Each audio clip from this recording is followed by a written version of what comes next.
I'm Chris with Carnival Cruise Addicts. This is episode 12 of Yakety-Yak, straight from the yak's mouth.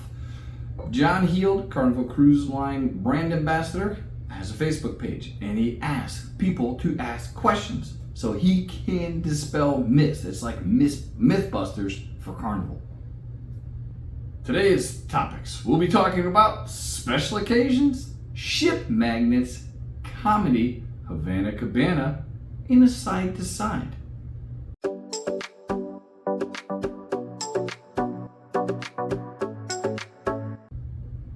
Question 1. Why do you have a checkbox that says, are you celebrating a special occasion? They were on a cruise, they clicked it was their anniversary, they got nothing. Nothing, Vinny, nothing. They were a little upset about this. We've been on a bunch of Carnival cruises and we've experienced the same thing. We thought it was just kind of a quantifying thing.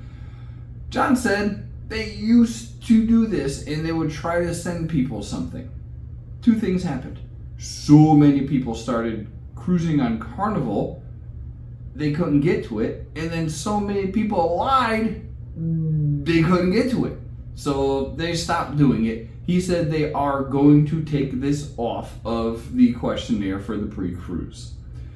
Next thing, this young lady has been sailing since 2002 with Carnival and love the ship magnets. We do too. We have a fridge full of them.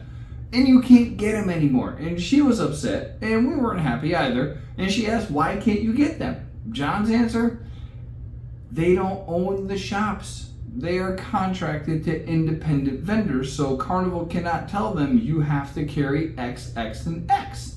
So my guess is they weren't selling ship magnets, so they stopped selling ship magnets, which I don't see how that's possible because they were always there and there was only a couple left every time we went. Anywho, not Carnival shops.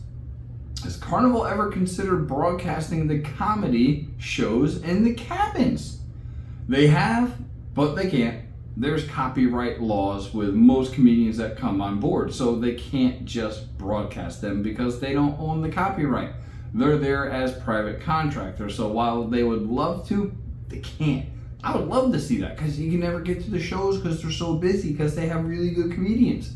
Anyway, one guest said they're very surprised there's not breakfast or coffee available in the Havana Cabana area.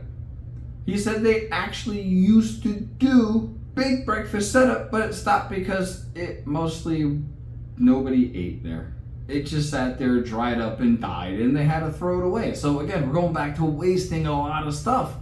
So yeah, they don't do it anymore because people didn't participate. So some people say, oh, I want this, but the majority of people obviously didn't because it sat there and it went to waste. So they don't do it anymore.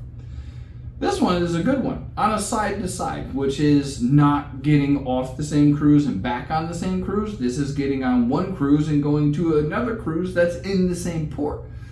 These folks asked, is there Carnival employees that can help me take my luggage from cruise A to cruise B? Answer, no. Why?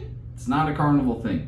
It's customs and immigration. They can't have associates on the boat go from boat to boat, so they can't help you. They want to, but they can't.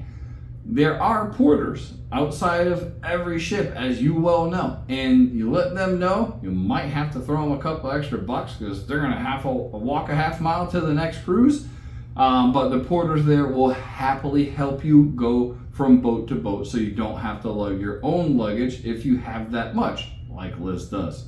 It's enough for us to carry, but I have to grow a third arm before every cruise. It's weird, but I do it. So yeah, you can't do Carnival employees to help you.